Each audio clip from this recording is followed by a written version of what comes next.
Blog Talk Radio.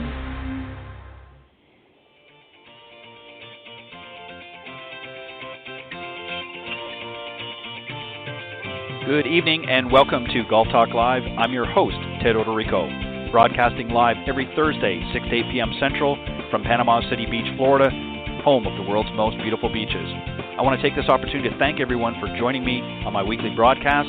Every week, I'll feature some of the best instructors, coaches, authors, and entrepreneurs in the golf business today. I begin with a great discussion on Coach's Corner, followed by an insightful interview with my special guest.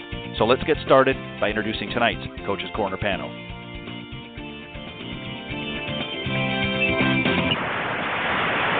And as good evening, everybody, and welcome to the show. I'm Ted Odorico, your host, and as most of you probably have figured out, Coach's Corner isn't starting actually until next week, so I forgot to change out my my intro again. I didn't realize that until after it got started, but anyways, thank you everybody for joining me tonight. I'm very, very excited. I've got a great special guest coming up here in just a moment, Holly Taylor, and I'll tell you a little bit about her, and then we'll start our interview.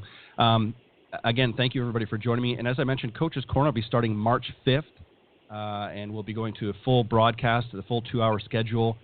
Coach's Corner starting off the first hour, and then my interview guest following the second half. But as most of you that have been following the show for any length of time know, that in February I kind of do a Golf Talk Live light, if you will, and just do a few interviews just to kind of get warmed up for the season. So it'll be next week that Coach's Corner will be coming back on, and we've got some great guys and gals that are going to be coming on the panel discussions beginning next Thursday, right through the end of the season. We're going to have another lot of great, insightful discussions on the panel, so I hope you'll stick around.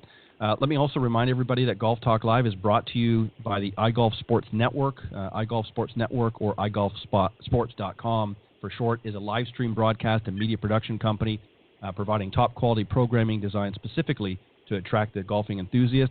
It's a new platform that I'm launching actually a little bit later this season, so I will keep you updated on that as well. I'm very, very excited about that, and there's going to be a lot of great people involved in that network, so you definitely want to stay tuned for that. It's going to be very, very exciting.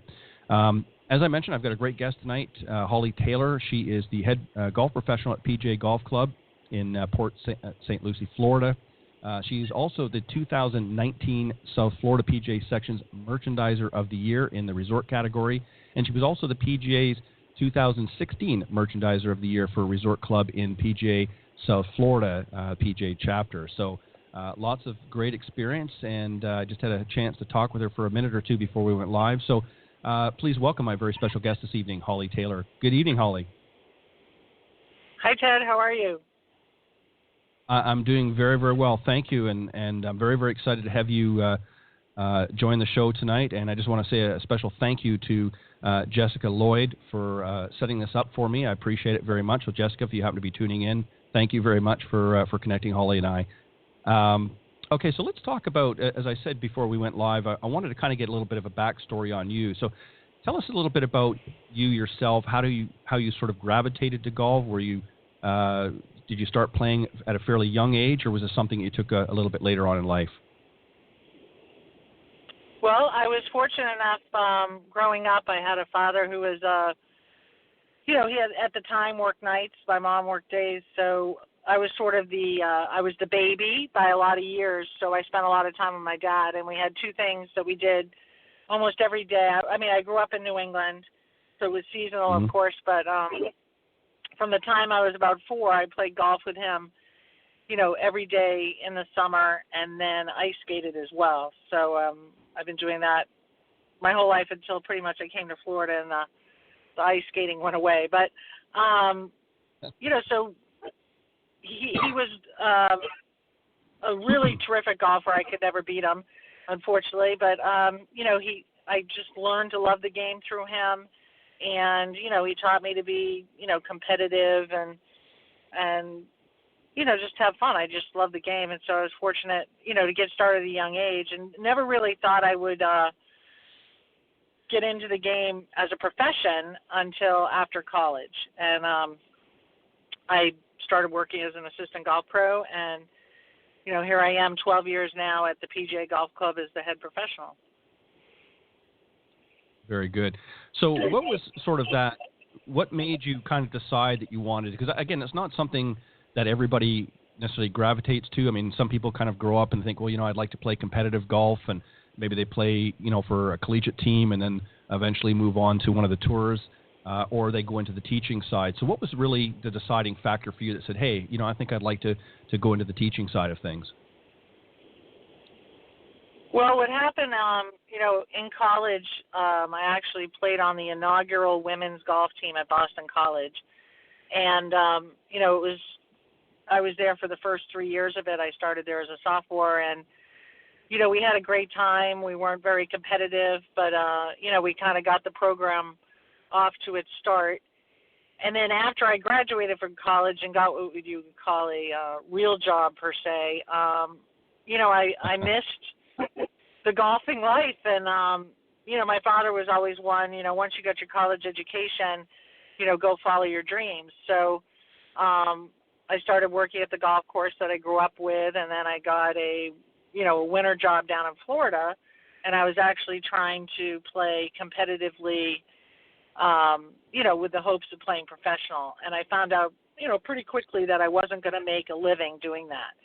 But I really loved the atmosphere and working at the golf club, so I started right there down at Inverary Country Club in Lauderhill, Florida, working in the bag room. And then from the bag room, I moved into the golf shop, and then I went back and forth for years working as an assistant in New England and Massachusetts, and then in the winters down in Fort Lauderdale. So I became a Class A professional in '94. I just celebrated my 25th anniversary as a PGA member. So it's pretty exciting. There's only just under 800 women in the PGA out of 27,000. So it's pretty neat. Right. Yeah, it's definitely a great crowd, if you will, of women in the PGA. I've actually had a number of them on the show here over the years.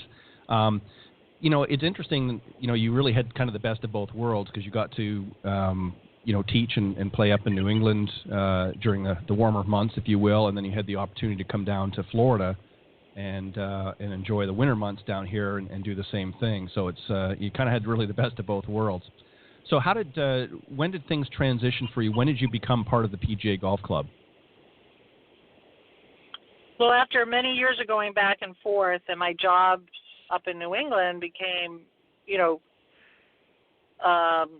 more and more involved, becoming the first assistant up in New England and then getting my first head pro job. I didn't need to come down and do both work work up north in the summer, and then here in the winter I could take the time off.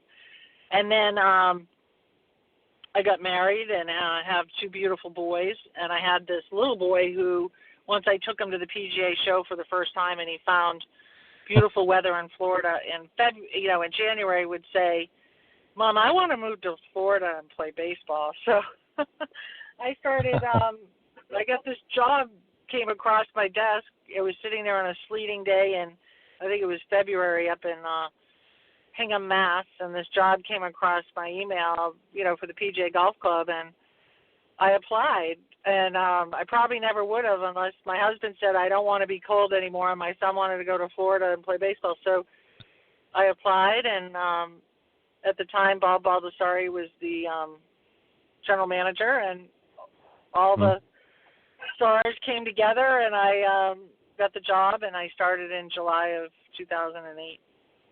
Very good. Yeah, it's a great, PGA Golf Club is a great club, and certainly a world-class facility to be part of. So let's talk about the golf courses there. There's 54 holes, so you've got a good variety of holes to play. Tell us a little bit about the courses themselves. Obviously, can be very challenging, but at the same time, very accessible even for those players that are not as affluent on the golf course as, say, you and I are.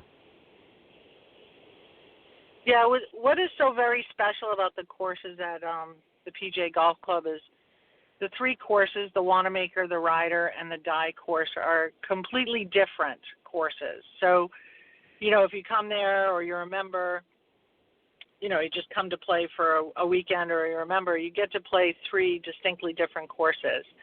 And then what's really neat is, there's 5 sets of tees plus an additional friendly tee. And what we've done with the courses is, we have the traditional 5 sets of tees, but we've also done a combo. So we've done a combo from every level, from all the way back to the next set to all the way front. And then we have the very friendly tees for someone who, is either a beginner golfer or, a youngster that's, not ready to go back. So, what's really neat is that any ability can play. I mean, you can have, a professional or you can have a brand new golfer starting out. And, each course is so different. Like the Wanamaker is a very, that we hold all our championships there. It's very difficult, but it's kind of a true Florida course with a lot of water and sand. And then you have the Ryder course, which has rolling hills and tall pines, so it's more sort of a, northern Florida, Georgia course. And then, of course, you have the Pete Dye, which is out there on the reserve, very link style. And, you're kind of away from everything. It's really fun to go out there and just, kind of be out and about with nature and just a totally different experience. So it's really a nice mix. I was just about to say that. Yeah, it's a nice mix, a different style of course. So you have something different. You can play, each of the courses and have a different experience, which is terrific. Now, we're going to talk about the memberships in a minute, but one thing that's really great about the PGA Golf Club is it's also open to the public as well, correct? Correct. We are a semi-private facility. And as I've been there in my 12 years, when I first got there in 2008, it was completely public. And then within the 12 years, we've transformed, and we have a really terrific membership. But we are semi-private, so in season, November through April, one of the golf courses is always open to the public, so it rotates. So we try to do, when I set up the scheduling, I really try to make sure that, let's say on a weekend, if the Wanamaker is semi-private on Friday, then the Ryder is semi-private on Saturday and the Dye is semi-private on Sunday, or some sort of rotation like that. So if you do come in for a weekend or a few days, you get to play, all 3 of the courses. Yeah, which is nice because it gives the golfer, again, regardless of ability, it gives them an opportunity to see and play a different style of course each day if they choose. So, and it's nice that the fact that it is open to the public. But also, as you said, you've sort of transitioned into a semi-private facility. So obviously you rely on your club members as well. So talk about that. You've transitioned, as I said, to semi-private now. Tell us a little bit about some of the member benefits. Well, the PGA Golf Club is a true, golf club. If you look at, people will say country club versus golf club. We don't have a swimming pool. We don't have tennis, things like that. We have 3 golf courses that are beautiful, that are tournament ready every day. We now have, we've had it, but we've really beefed it up. We have a 6-hole short course that's open to the public, and also for our members to go over and practice and work on their short games. It's free of charge. Anyone can go, so the neighborhood and families really get into it, and then we have our practice facility. But we offer, a lot of various memberships. We have our annual membership, year-round, and we have our membership loves to play golf. I mean, they play 3 or 4 times a week. We also offer a seasonal product where, for the snowbirds, that's good from November 1st to April 30th. And, they're full golf members, during that time. We offer a junior membership and executive membership for people under 50. And then we do have sort of an introductory membership for that member that's still working up north and can only come down, a few times a year. But the beauty is there's no assessments. It's owned and operated by the PGA of America. If the courses need renovation or, we build a new clubhouse, the members don't get assessed. There's no food and beverage minimums. But, we have a beautiful clubhouse that has public access, but, what we like to say is our members get to use the entire facility, and we also have our private member dining, but we do have options for the public or the neighborhood. Even if you're not playing golf, we have a great Taplow pub, great sports bar, and we do the Sunday ticket during the thing, and every booth has a TV. So it's just a really fun, vibrant community. Yeah, and I think that's important. Holly, with any organization, is you want obviously in this case, because you do cater to both members and to the public, you want to have something that you can offer both of them. You want to have that sort of club feel for the members, but at the same time, you want it to be inviting to the public. So they feel that even though they're not members, they feel like they're kind of part of that membership in a sense. So I think that's great the way you guys have got it on. And I'm looking just very quickly here at some of the instructor bios, and I see that Nancy Corsolino is one of the instructors there, and she's been on my show a few times over the years, and she's just a really, really terrific lady. Yes, I was fortunate enough when I was the director of the Learning Center to meet Nancy during one of our Ryder Cup Junior Academies. And, Nancy was one of the instructors, and we hit it off. And she was looking for a winter home. And we needed a lady on the, because, as I know, so many women enjoy taking lessons from women. And sure. It was just a perfect fit. So, gosh, I think Nancy now has been there. I think we started that in 2011, so she's been there 9 seasons now. So it's been a great fit. And then we have Billy Orr, of course, who's our lead instructor, and he runs a great program, and he's there 12 months a year. Right, exactly. Yeah, I'm not as familiar with Billy or Jamie, but I am with Nancy, and you've got a good crew here, if you will. So let me ask you. I just want to go back to playing at the PGA Golf Club for just a second.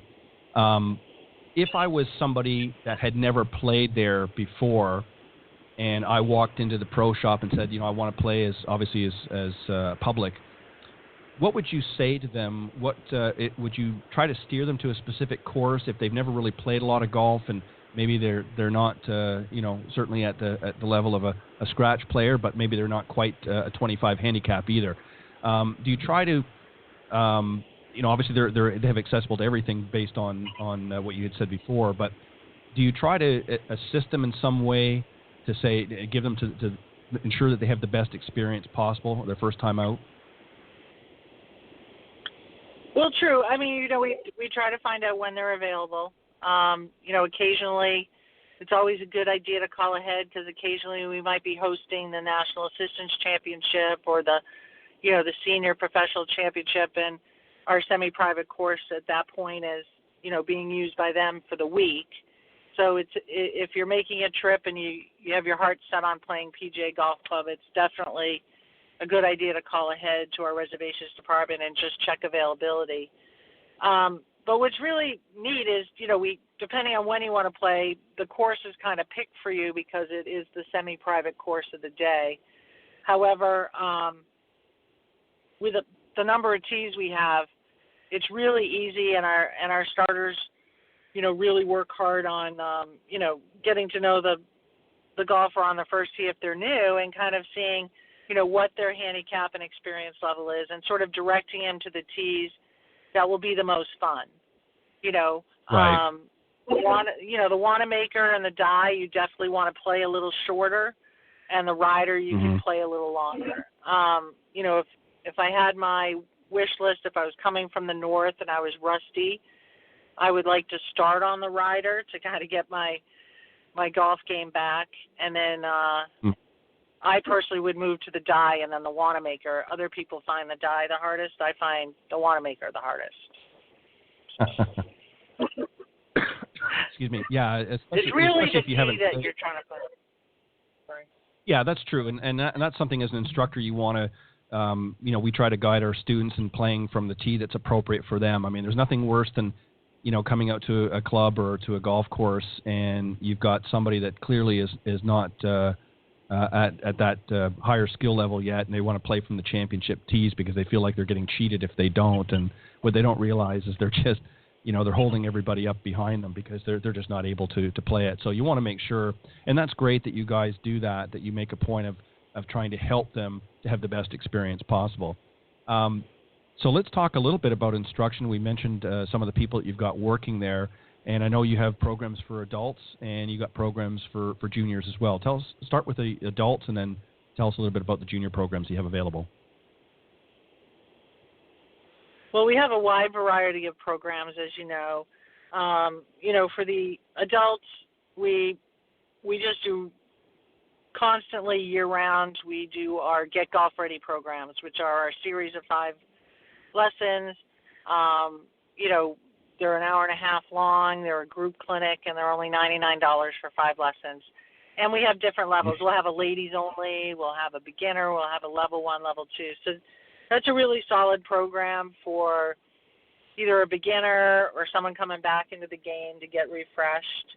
And then with our membership, we offer a lot of fun clinics. We do one every month that's open to the membership. It's kind of a presentation clinic, and we do an hour of the clinic, and then we all go out and we have happy hour, and all the instructors are there, and we kind of discuss and have fun and talk golf. And then we can really program anything, whether you're a member or not. You can have a series of lessons or just an hour at a time, depending on how your game's going. And then, we offer a lot of stuff in the off season, mostly for the, the kids. We have camps, and then we have our Born to Play program for kids under the age of 6, and then our Sports Academy, which runs year round for, the kids that are there, live there and are really working on their game. And then we have our, summer camps and our spring break camps and things like that, which a lot of our members, take advantage of for their grandchildren who come down on spring break, from the north. So there's a lot going on, but we can really, program anything or tailor any sort of, instructional program to any individual. That's fantastic. Now, Holly, let me ask you, just sort of following up a little bit on women's golf.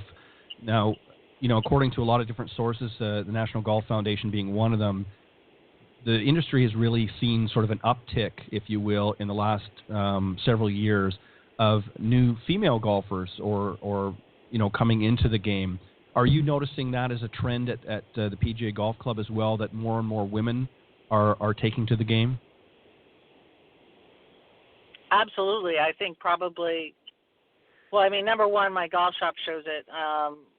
When the minute you walk into my golf shop, you'll notice that most of the golf shop, at least 50%, if not 60% of it is targeted for women. I just really focus on them and the beautiful outfits and things that they can buy. But we have such a strong ladies group from the beginner level up to the very serious golfer. And it's, whether you're, a member of the club and you're just a beginner or you're a very serious golfer, there is so many options for you at the club. And if you're not a member of the club and you just live in the area you're visiting and you want to come in and either take lessons or get involved in, meeting some people and kind of just getting into the game, there's all different things we can do. There's 9-hole leagues and 18-hole leagues and classes. And, ladies golf, golf is good in Port St. Lucie, I can tell you that, but ladies golf is really good. Yeah, we're seeing it really all over the place. More and more women getting in, especially younger women getting in. That they're seeing a lot of these young stars, if you will, on the LPGA and the Symetra Tour, and I think they're starting to identify a little bit more. And then you're getting, even some of our older women as well that want to play with their husbands, and obviously want to play with their girlfriends and things like that too. But yeah, we're really starting to see. I think the National Golf Foundation, if I'm not mistaken, I think they averaged around 33 to 35% of all new golfers each season, at least over the last several seasons, have been female golfers, new golfers coming in. So it's definitely a big influx, and I think it's great for the game. And obviously we'll talk about your shop here in just a minute. But talk about the lifestyle you mentioned earlier. For those that live right there, what are some other things? I mean, you talk about obviously some great golf, but it's a community feeling. Tell us a little bit about that. Well, the area right now is booming, and what I love so much about, where I'm at right now with the PGA Golf Club is, there's so much to do even if you're not golfing. So, we have a big social component at the club. We do a lot of social events, themed dinners. We have a great Mahjong group, and, they're dying to have, more people attend that, and they do instruction for it. So there's a lot of fun. But we also, what I'm enjoying doing is getting the golfer who has moved to the area and her husband golfs, and they haven't, and they really don't want to play with their husband, but they're looking for, meet new people and meet new friends. We just, we have such a good group of ladies that are, my key with women is to be organized and make it fun. And if you're organized and fun and not necessarily competitive, it really booms. So we're having a lot of fun getting people that never even thought they would golf, come in and do some lessons and then play with these 9-hole groups. And they all meet afterwards for happy hour. And now their husbands are meeting. And it just becomes a whole lifestyle. And, people are buying golf cars and driving from their communities. And they don't have their car and drive anywhere. And, it's just fun. I'm like, I can't wait till I can do that. I don't know if that's ever going to happen, but I keep hoping. So. Yeah, I know what you mean. It is, like you say, it has become a lifestyle. And I think what's nice about golf, and I think as a professional you can appreciate that as well. Unlike any other sport, it sure can frustrate the heck out of you on certain days. But it also has its rewards. And I think the one nice thing about, and why so many people, especially as they get into their later years, unlike most other sports, whether it be tennis and so forth, it's very, very, golf is not as hard on the joints and things like that. I mean, tennis is something that, when you get into your 60s, 70s and beyond, it's a little bit harder. And I think golf is just something that you can kind of play at your own pace, and it doesn't matter whether you hit it, 150 yards or 300 yards. Everybody at every level can have fun at it, and it's challenging, which is can be fun in itself, and it can be frustrating, of course, as we both know. But I think because it is challenging, and it is a great way to I think for people to spend some good quality time. If you get a group of as I said, girlfriends out there on the golf course, and they get a chance to whether they play 9 holes or 18, they're spending anywhere from a couple of hours up to 4+ hours, which is a great time, some great quality time together. So there's a lot of benefits to golf, unlike many other sports. So let's talk about, as I mentioned earlier at the top of the show, you were awarded the 2019 South Florida's PGA Section's Merchandiser of the Year.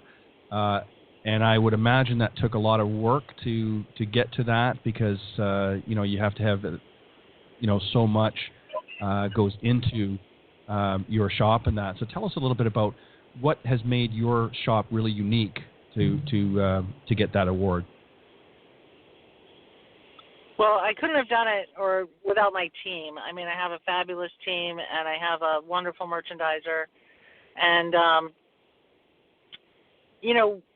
I mean, the key is, a few years back, I think it's been 6 years now that we opened the new clubhouse. So to get that beautiful, fresh, bright, golf shop, with a big circular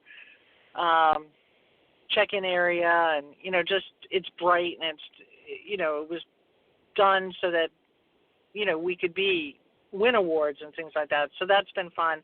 And then just, making it fresh and exciting. We've found, as we start becoming, more and more private and not having as much public play as we used to, we have to do smaller collections, tighter groups, get the people in there to buy.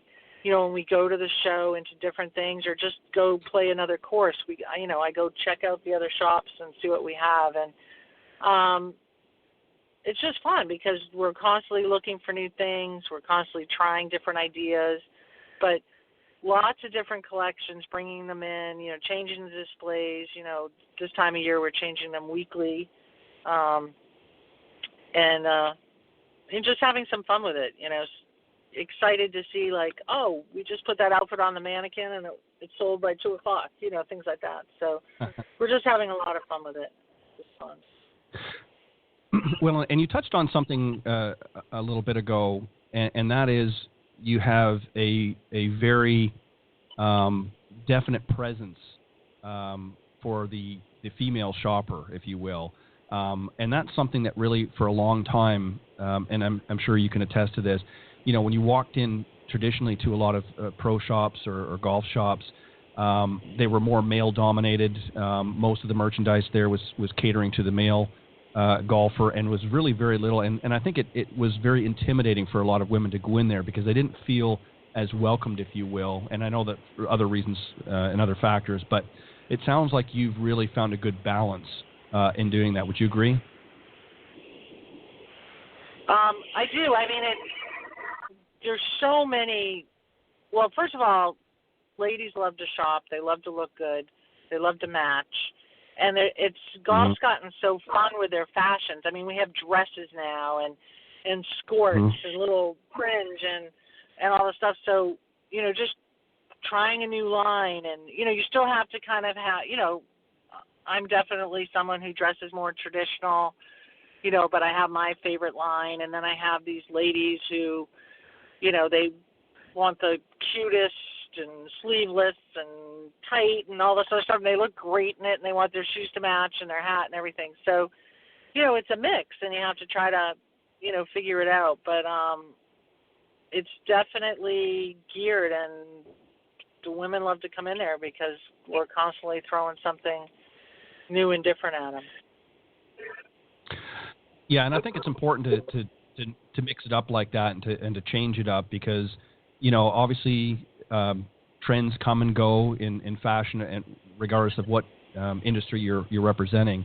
And even in golf, there's been a lot of changes over the last couple of decades. And I know I was at this year's PGA show, and I went into some of the sections where there were a lot of great young designers women designers that were down at the show and had some really interesting fashion. And I got to be honest, as a male, you kind of get a little bit jealous because a lot of the stuff that they design for the men's side of things is, in comparison, unless you're 20 years old, is kind of bland. I'm 56, so that gives you an idea of my age group.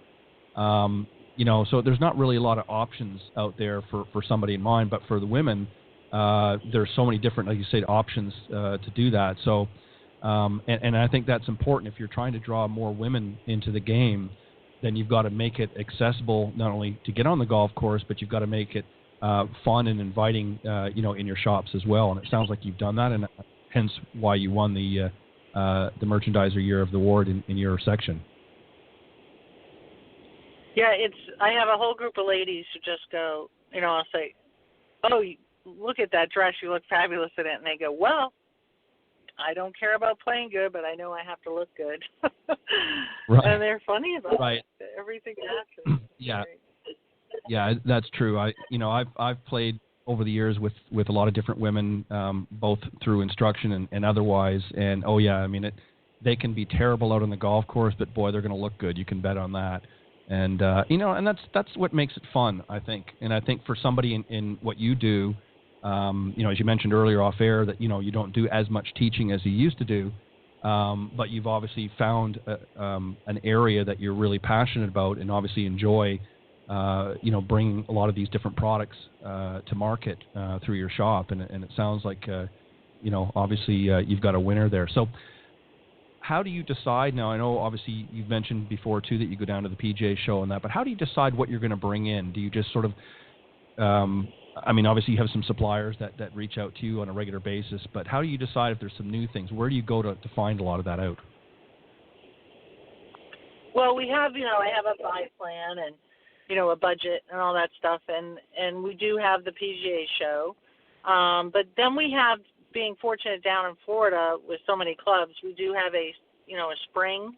We have a couple of spring shows, and then we have some late summer shows. So we go to all those, and, you meet with the different vendors. You kind of have your vendor, you have your faithful vendors that you always, buy from, but we try to meet with everyone. We try to, take recommendations from our members or guests. Have you seen this? And then of course, having the PGA logo is always a bonus. Because you could do some fun things with having that PGA logo, and of course, it's a sought after logo. So, just things like, sun sleeves, and, those are, much more popular, I think, probably down here than they are, necessarily up in the New England section and things. So, Right. Getting fun prints and getting them logoed with the PGA logo, and just, it's really just, keep trying something new. A lot of times we try something new and it ends up not working. It goes on the sale rack, so we just check that one off and say, not at this time, or that wasn't a good, Right. Fabric or whatever, but, and that's what keeps you guessing, and you get to have fun with it. So. Well, I see from some of the pictures of your shop that, and I'm referring again to the ladies, that you have some interesting hats, not just your typical visors and not just your typical, ball cap style, but you've got some interesting other headwear, if you will. So I imagine that, makes for some interesting fashion out on the golf course.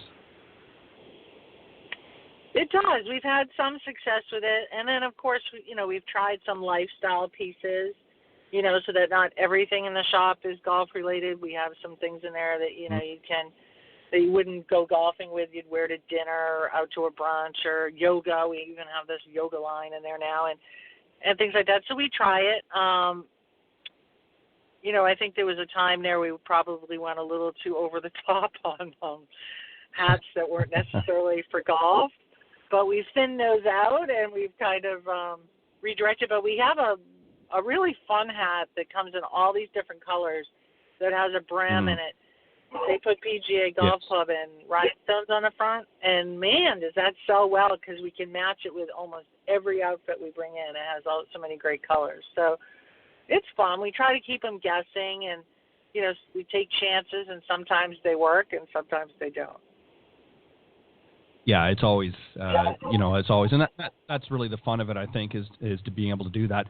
The other thing, too, is, you mentioned really a couple times, but you want to be able to create and have I guess, lifestyle brands as well. It's not always just on the course. What's really, I guess, trendy right now, or has been for a few years in women's golf, is having clothes that they can wear not only on the golf course, but they can very easily transition by, simply changing a top or something, and they can actually wear it in everyday life. And you mentioned even yoga as well, that you've got some lines for that. So that's one of the interesting things about women's fashion, is it's very flexible and very changeable, if you will. And I imagine you found that as well with some of the stuff that you've brought in. We have, and some of it's worked and some of it hasn't. And then, of course, if you look at the very young, golfers now, whether you see them on TV or collegiate golfers, sometimes their skirts are a little shorter than some of my ladies who have been there a long time think that they should be, or, it's a little too sleeveless. So I have to kind of, sometimes some of my lady members get mad at me because that skirt's too short or, there's not enough sleeve there and things like that. So, but it's changing because you're seeing that on TV and the younger, the younger ladies want to wear that, so.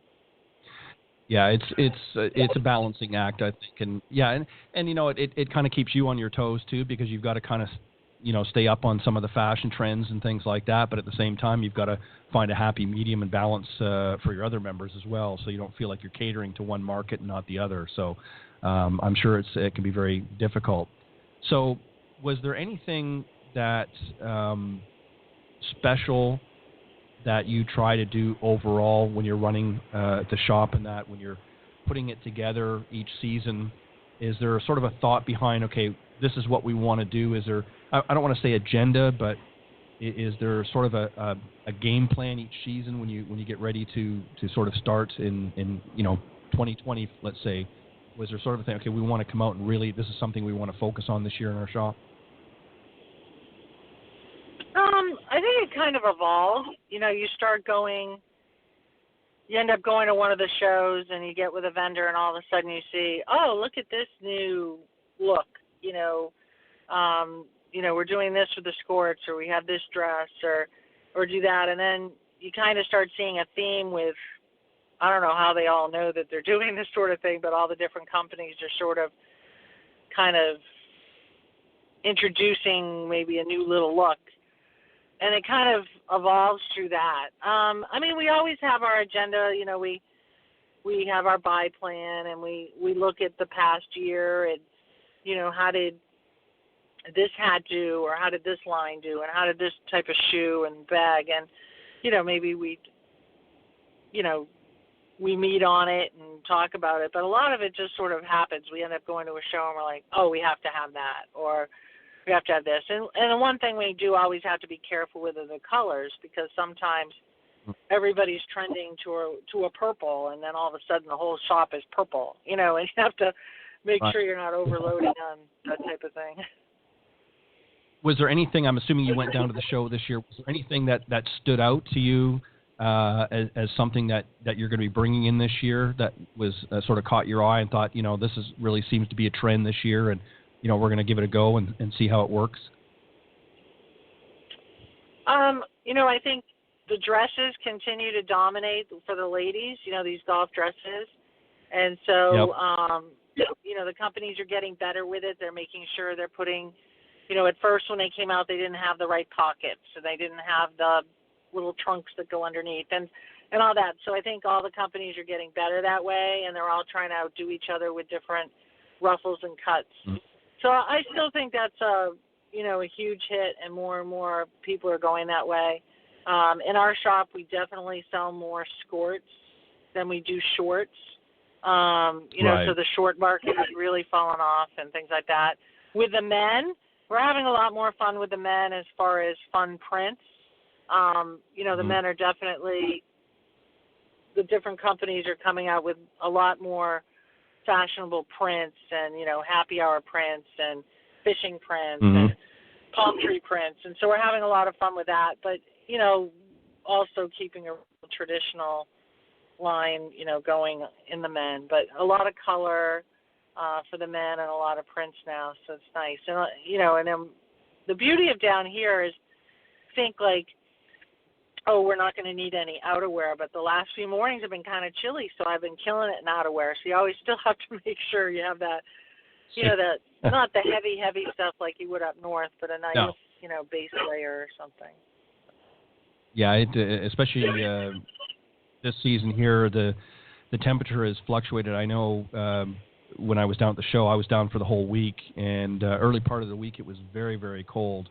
A couple of the mornings, and then it shot up real quick. So that's one thing about Florida you can always count on, is the temperature can fluctuate quite drastically and from time to time. But it all circles around once you hit the summer months. It can be pretty steamy, and especially in South Florida. But what are you most looking forward to as you get ready to really get into the 2020 season? What are you really particularly looking forward to at the PGA Golf Club? Well, this year we're super excited because we're actually hosting the PGA of America's Junior Girls and Boys Championship. So that'll be a first for us. So they're coming in, the boys are coming in for a week in July, and then there's a couple of days off, and then the girls follow them in. So we're super excited about that because it's the best of the best. And, having them there, and we can gear some merchandise to them. And so that's a lot of fun. We're also hoping, that we're going to redo our practice facility throughout the summer as well, and that will be a bonus since, we did close the Learning Center back in August. So, it's a lot of exciting stuff. The courses, Dick Gray and his team do a phenomenal job. It's just constantly tournament ready. So we have a great member event calendar for events. We just had our ladies member guest, which was an Arabian Nights theme. We actually had 2 camels, live camels in for the night, and had a blast. So we'll have our men's member guest coming up in a couple of weeks. So it's nonstop, but I love every minute of it. And my whole goal is just, these people are here to come here for a lifestyle and to be happy. And that's what I love so much about golf is everyone's coming here to have a good time and relax and hopefully hit some good shots too. So we're here to help them. Well, it certainly sounds like you've got a winning formula at the PGA Golf Club. You've got some great courses, 3 great courses to play of different challenges and different styles. You've obviously got a successful membership program, but at the same time you're available for the general public should they choose to play. And obviously some top quality instruction as well. And you're certainly doing an extremely great job with your local lifestyle as well. So as we wrap up here, Holly, what's the best way if people want to experience the PGA Golf Club, what's the best way to find out more about it? Well, just, head to our website at pgavillage.com. You can, learn anything you need to know as far as instruction or stay and play packages or anything like that, or learning about our membership programs. So pgavillage.com is definitely the best way to find out anything you need. Perfect. Well, Holly, I want to thank you very much for joining me this evening on Golf Talk Live. It's been a pleasure, and congratulations again on winning South Florida's PGA Section's Merchandiser of the Year. Honor well deserved. And I will make a point of meandering down to the PGA Golf Club sometime a little bit later this year and hopefully get a chance to meet you in person. That'd be great. I look forward to it. Thank you. All right. Well, thank you very much, Holly. And it's, again, been a pleasure. And good luck this season. And have fun. Thank you. Have a great night. All right. You too. Bye-bye.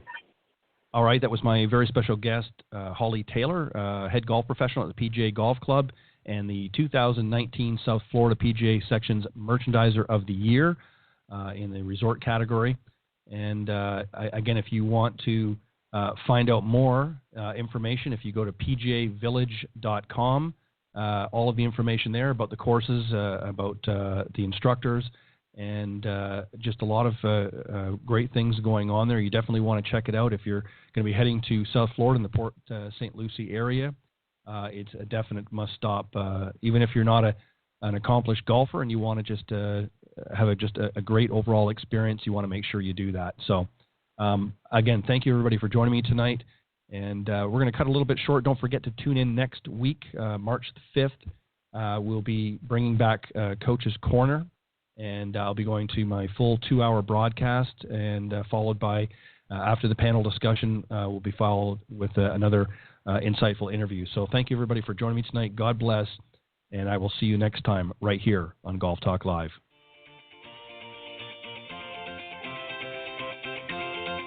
Thanks for listening to this evening's broadcast of Golf Talk Live. Remember to tune in each week at blogtalkradio.com/Golf Talk Live. If you can't join us live, check out the on-demand section for previously aired broadcasts, or listen on any of the following social media platforms: iTunes, Stitcher, TuneIn, CastBox, TalkStream Live, and of course, Spotify. To get updates on future shows and upcoming guests, be sure to visit the show's Facebook page, Golf Talk Live Blog. You can also follow me on Twitter at Ted and Buck CEO.